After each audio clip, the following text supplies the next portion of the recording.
Radio Espace Guinée. Chaque soir, les experts de la société civile, artistes ou chefs d'entreprise se retrouvent pour défendre leurs convictions sur 3 sujets d'actualité.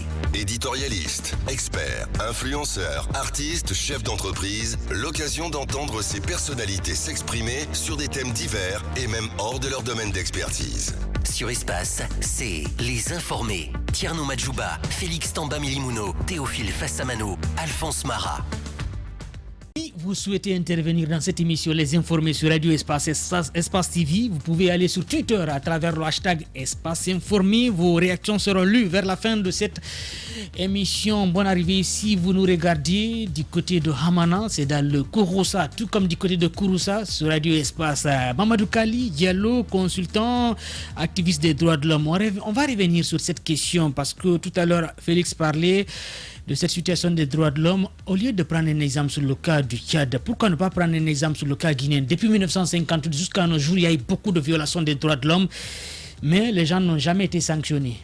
Oui, j'ai pris le cas du Tchad pour montrer que dire attention à ceux qui sont auteurs présumés de violations des droits de l'homme, ce n'est pas parce que pendant que vous commettez ces violations-là, que vous pensez que vous êtes protégé par un régime en place et que vous resterez toujours comme on appelle protégé. Donc ça c'est un cas où il y a eu justice rendue. Maintenant en Guinée, vous avez parfaitement raison, de 1958 à nos jours, si bien qu'il y a eu tous les régimes qui se sont succédés et se sont illustrés dans le cadre des perpétrations de violations graves et systématiques des droits de l'homme, pour le moment il n'y a pas eu de justice rendue. Et d'ailleurs nous nous disons souvent, si vous avez connu les événements de 85, c'est parce que le cas du 28, comme on appelle, du Kambaro n'avait pas été élucidé. Et s'il y a eu les événements de janvier et février 2007, c'est parce que les cas antérieurs n'avaient pas été, justice n'avait pas été rendue. Et maintenant, de nos jours, vous savez, le cas le plus, disons, qui a fait beaucoup plus d'indignation, c'est les événements du 28 septembre.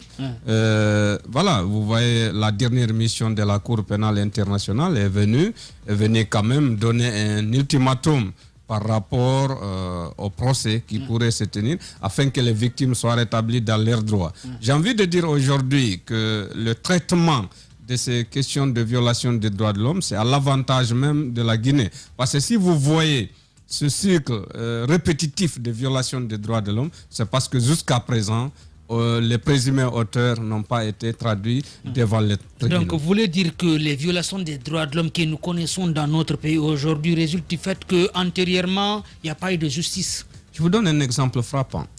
Regardez les exécutions sommaires extrajudiciaires pendant le premier régime, les disparitions forcées. Vous voyez, jusqu'à présent, la dissimulation c'est-à-dire du premier régime, le cas le plus pressant, c'est lors des fameuses élections référendaires et législatives. Souvenez-vous, le lendemain à Zérékoré, les fausses communes.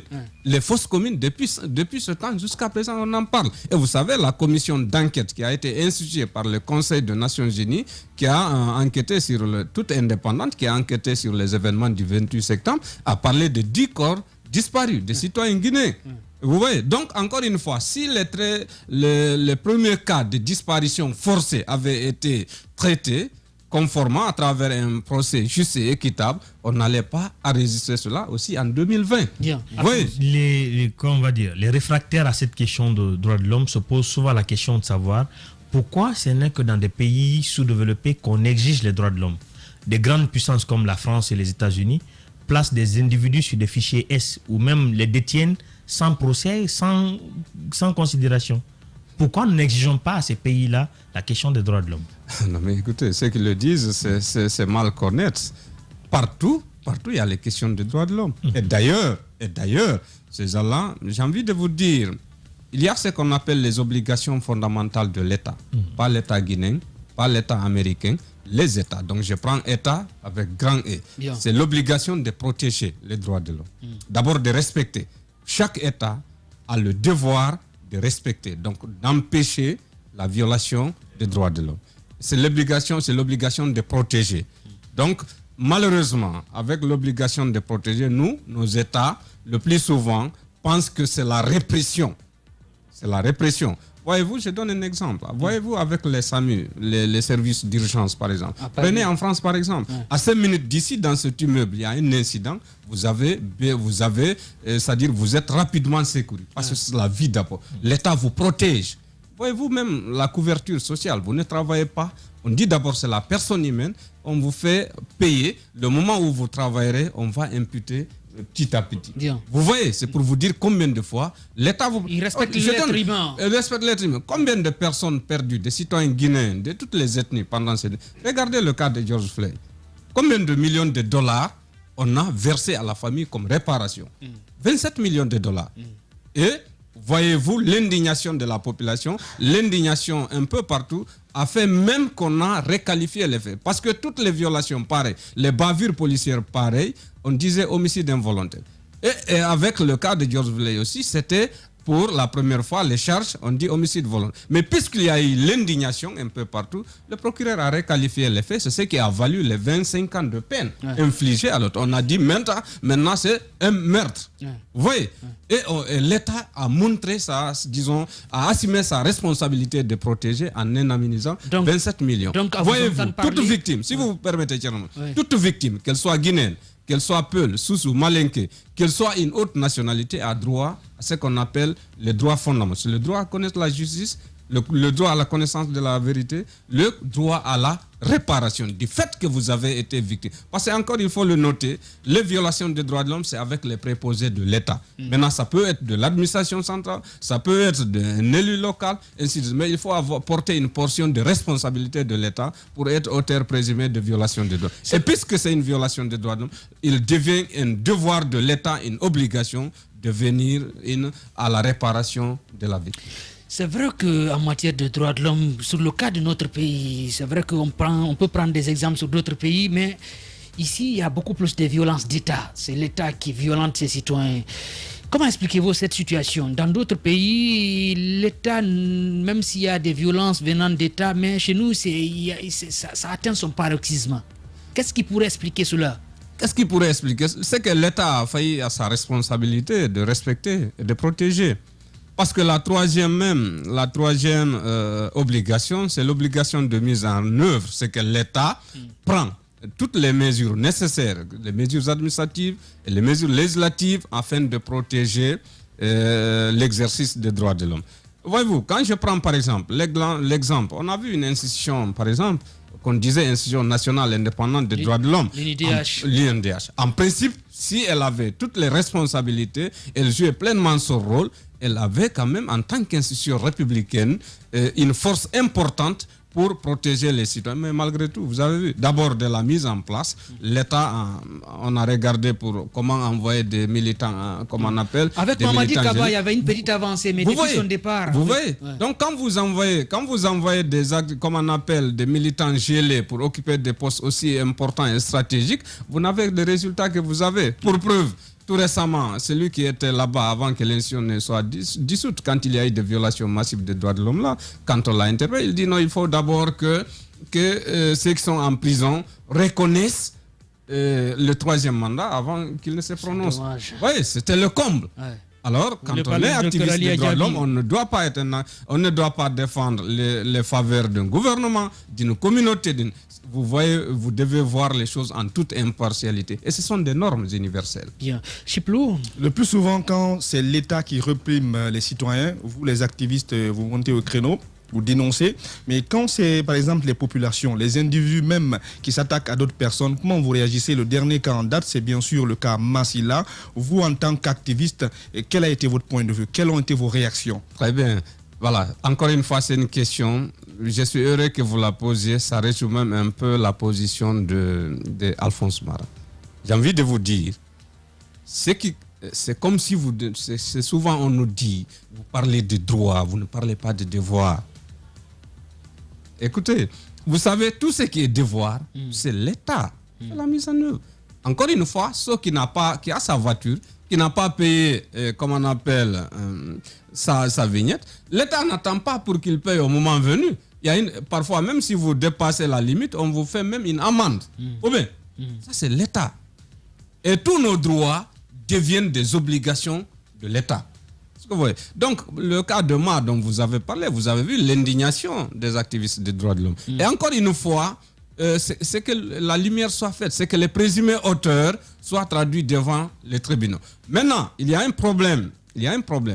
Il faut avoir en tête que un citoyen, même inculpé, c'est-à-dire c'est qu'il y a une infraction, vous êtes suspect, il y a eu des enquêtes, et il y a eu des indices qui amènent même un juge d'instruction d'inculper celui-ci. Mais même lui, il jouit d'un principe de présomption d'innocence. C'est après qu'il y ait, et ça c'est l'article 11 de la Déclaration universelle des droits de l'homme, stipule que tout citoyen accusé d'un acte délictueux est couvert par le principe de présomption d'innocence, jusqu'à ce qu'il y ait un procès légalement établi au cours duquel tous ses droits, comme on appelle, il aura bénéficié toutes les garanties de la défense. Et cela est très important.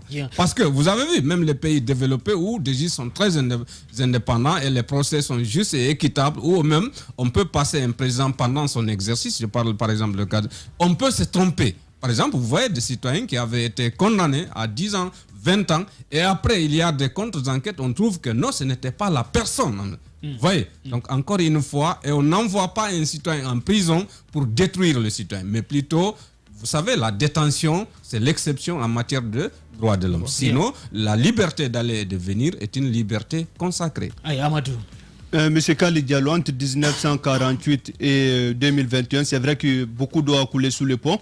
Mais quand on revient au cas guinéen, spécifiquement parlant, c'est qu'on voit chaque année qui passe, au-delà de l'État qui bâillonne parfois les manifestants, on voit que quand on attrape un voleur, on le tue parfois.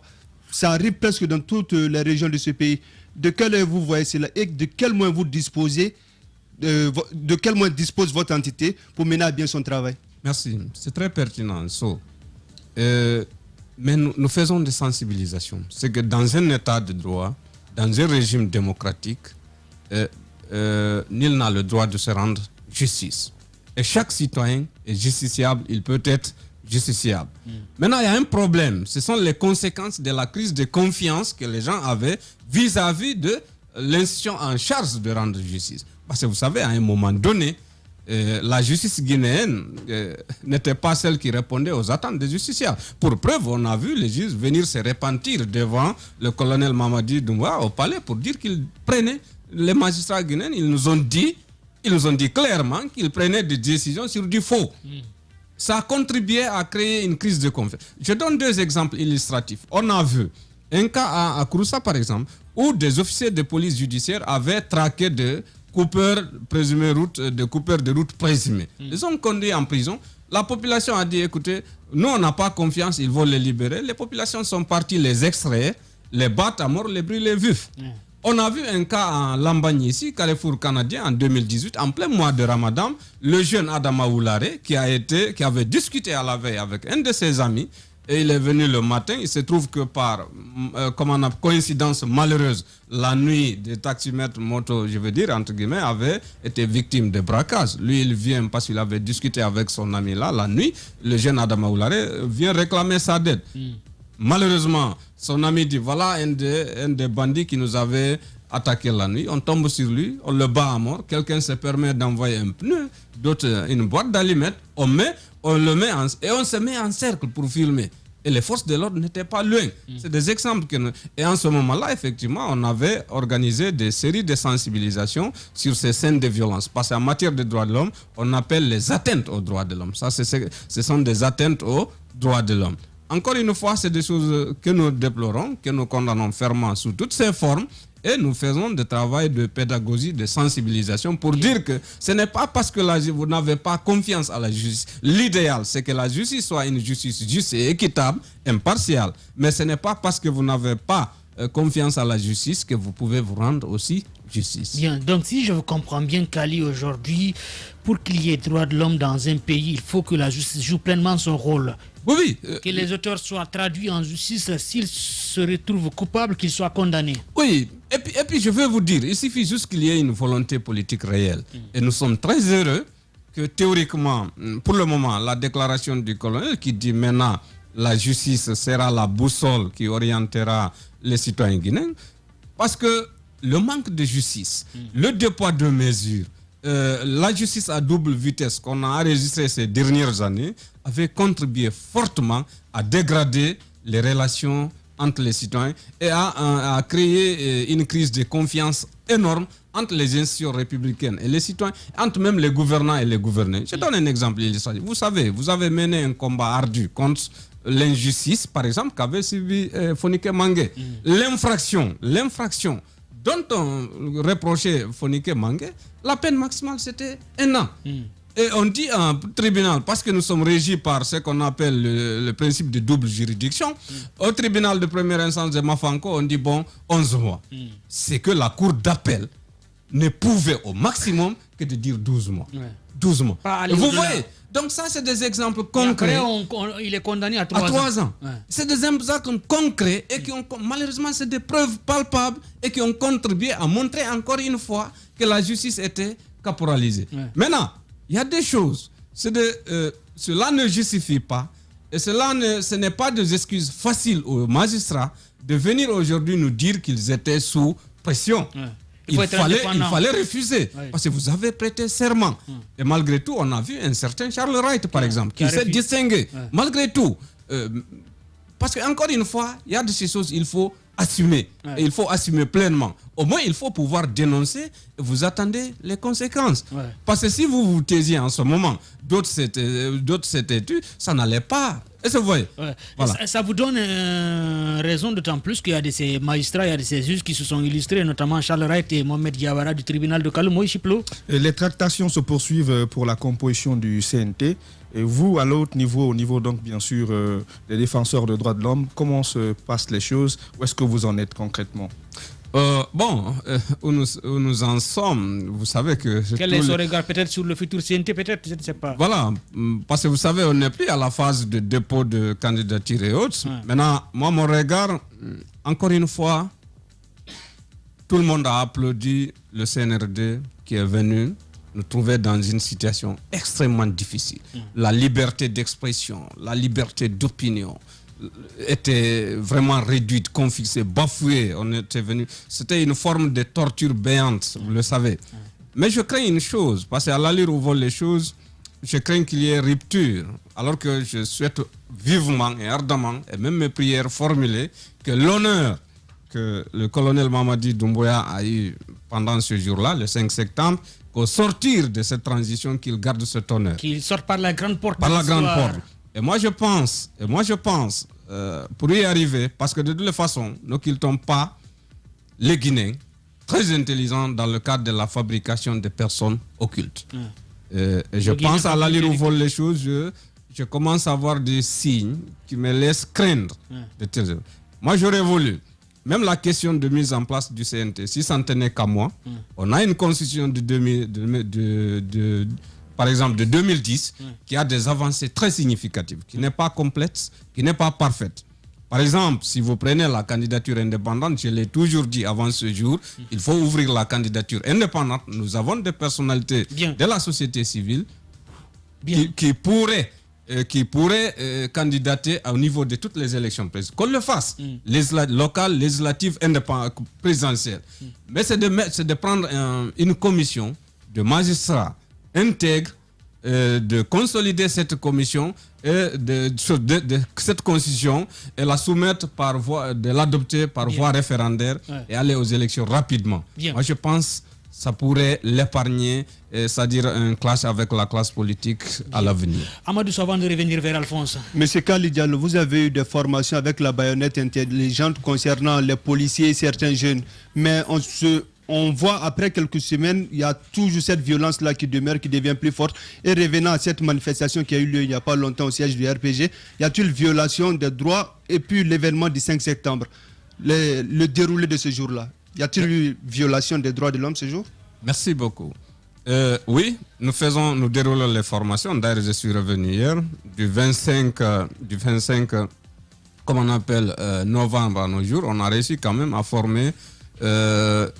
disons, la région Conakry ici, Kindia, Mamou, Labé, partout nous sommes passés. On a au minimum les 30 forces de défense et de sécurité.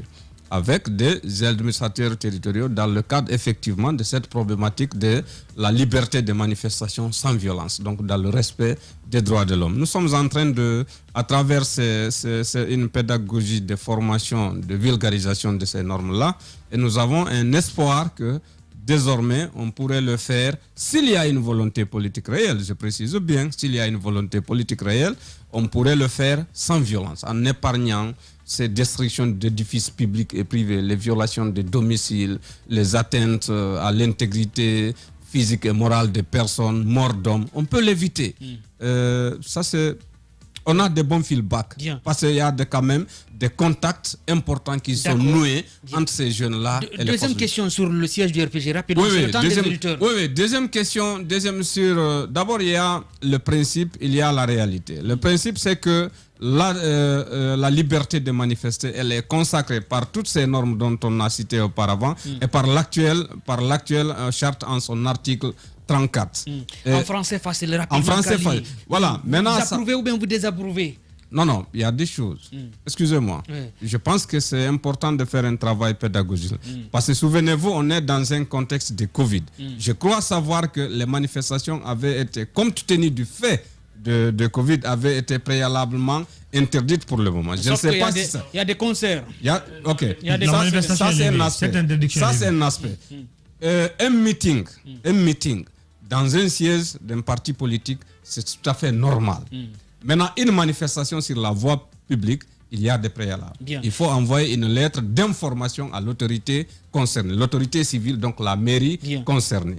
Oui, Alphonse, dernière question. C'est le temps des auditeurs, on a pris le temps. La situation du professeur Alpha Condé, est-ce que cette détention ou cette résidence surveillée n'est pas une violation de ses droits? Violation de ses droits. En toute règle normale, il y a une règle exceptionnelle. Je suis parmi ceux qui pensent que c'est-à-dire l'ancien président de la République doit répondre à certaines choses devant les tribunaux. Pour preuve, je dis que la Constitution de 10 mai 2010 consacrait la vie humaine.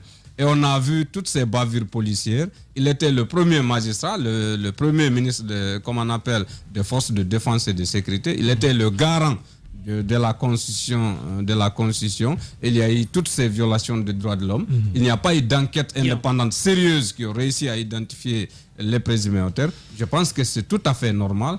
Coller de cela à une question de parjure, parce que souvenez-vous, l'article 27 de la Constitution du 10 mai 2010 stipulait que le mandat présidentiel est de 5 ans, renouvelable une seule fois. En aucun cas, nul ne pouvait exercer plus de 2 mandats présidentiels consécutifs ou non. Sauf qu'il y a eu Alphonse, c'est le temps des autres, s'il vous plaît. Est-ce que cela doit justifier la violation de ses droits?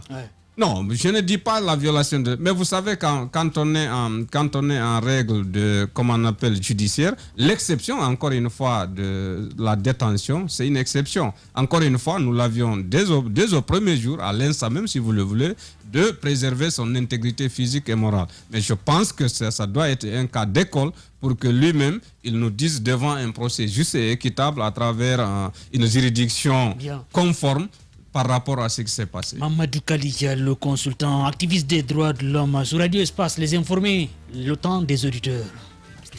Les informés. Débat des auditeurs. On va commencer par Twitter à travers le hashtag Espace Informé. Bonsoir Madjou, ces policiers, certes les policiers arrêtent les gens de façon très violente, mais je partage l'avis d'Alphonse que 80% des motards ne sont pas en norme. C'est Koumar Bolé.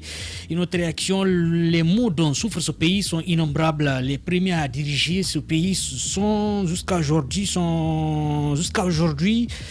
ont enraciné la mauvaise gestion. Toutes les retombées étaient directement dans leurs proches et investies ailleurs, non pour l'intérêt du peuple. Ataoulaïm Obantingel qui réagit sur Twitter.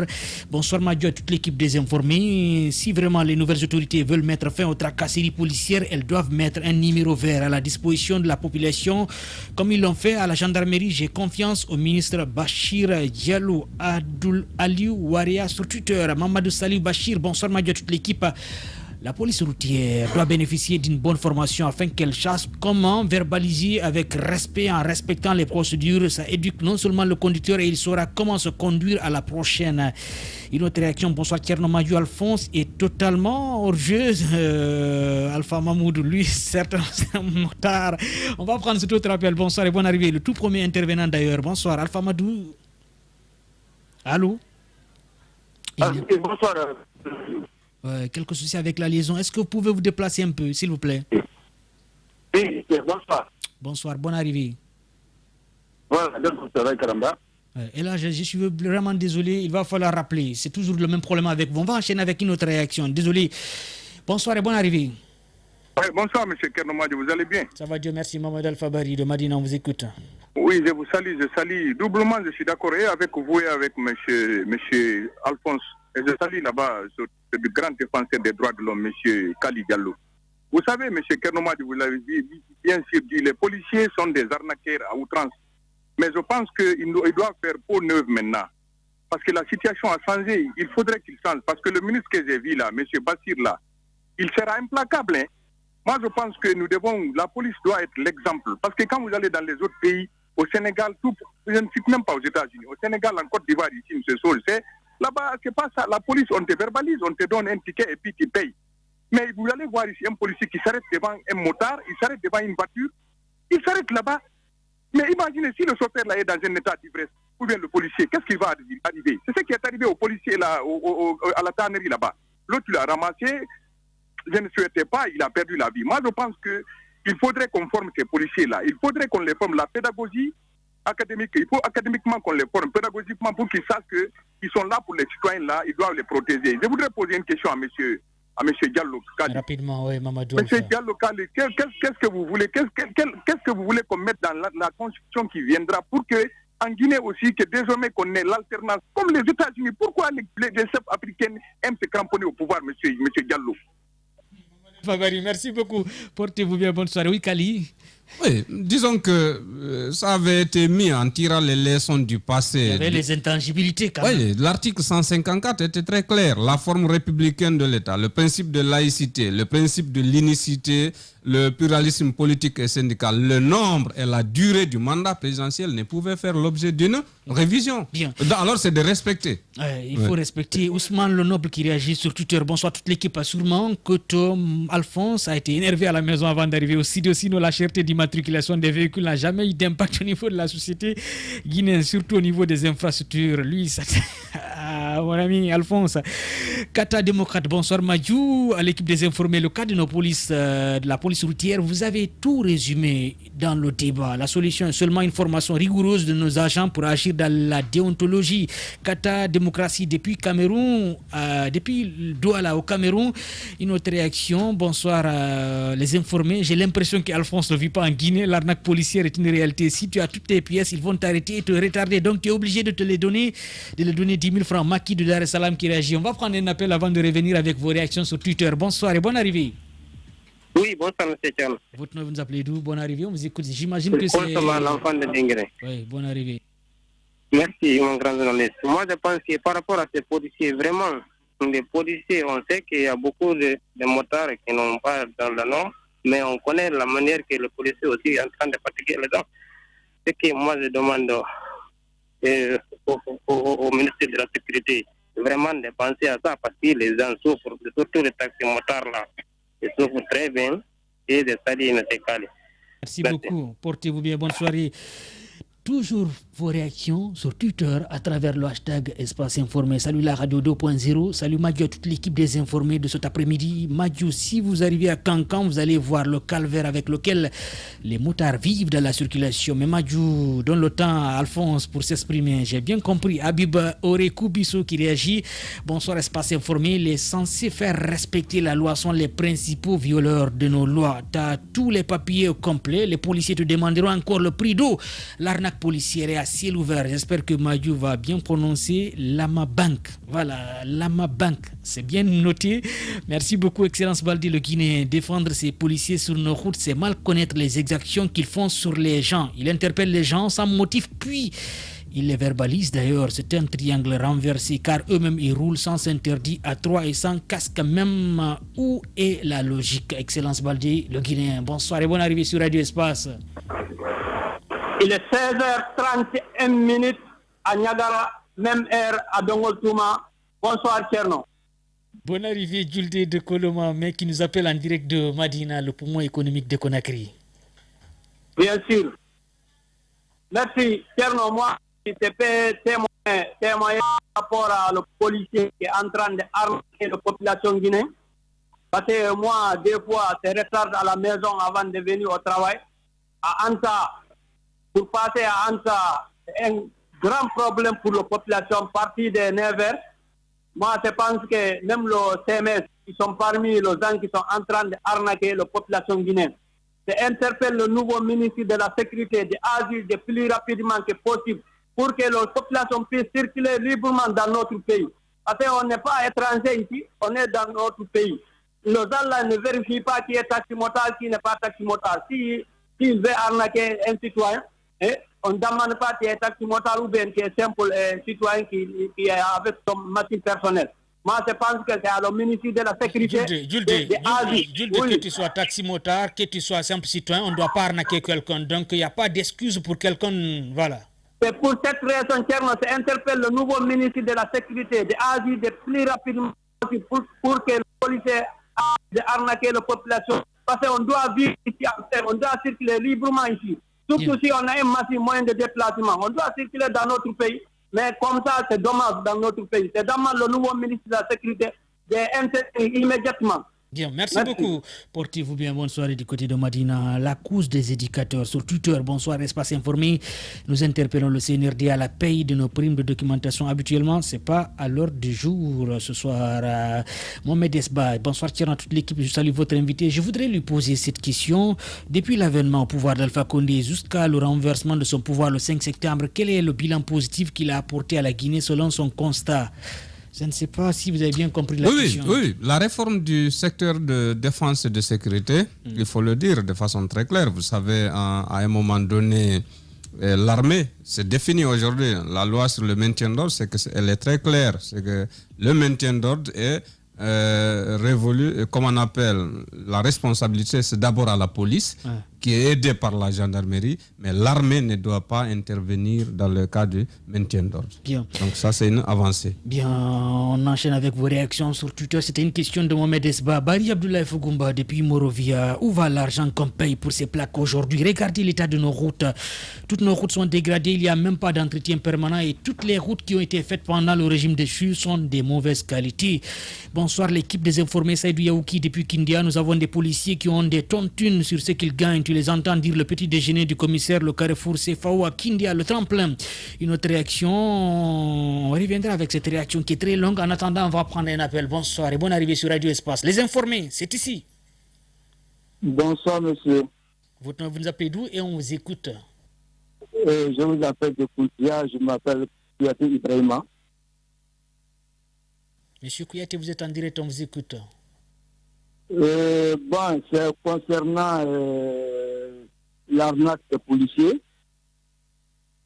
J'ai été victime une fois. Bon, je suis allé au port avec un casque de sécurité. J'avais mon casque, la moto. Arrivé au port, je l'ai attaché derrière la moto et je suis rentré au port. À la sortie, j'ai oublié le casque de la moto attaché derrière et j'avais le casque de sécurité du chantier. Bon, j'arrive au carrefour de Anta. Le policier m'arrête. Il demande les pièces. Je lui donne toutes les pièces. Il dit, je vous arrête pour défaut de taxe. Ça m'a surpris. Je mets ma main sur ma tête. Je dis, mais j'ai un casque. Je retrouve le casque de sécurité du chantier et l'autre attaché derrière que j'ai oublié. Bon, j'ai tout fait pour qu'il puisse me comprendre que c'est un oubli. Il n'a pas voulu comprendre. Il m'a verbalisé à 110 000 francs. Mais sachant que il faut que ces policiers-là sachent que les citoyens ne sont pas des ennemis pour eux. Les citoyens sont des frères. Donc, ça m'a tellement touché ce jour-là que j'ai regretté même pourquoi je suis en règle dans ce pays-là. Ça, c'est ma première réaction. Monsieur Kouyaté, vous me faites rire.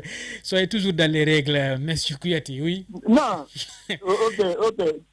Mais maintenant, concernant le deuxième thème, j'ai entendu parler de la cherté du prix d'immatriculation et de la vignette.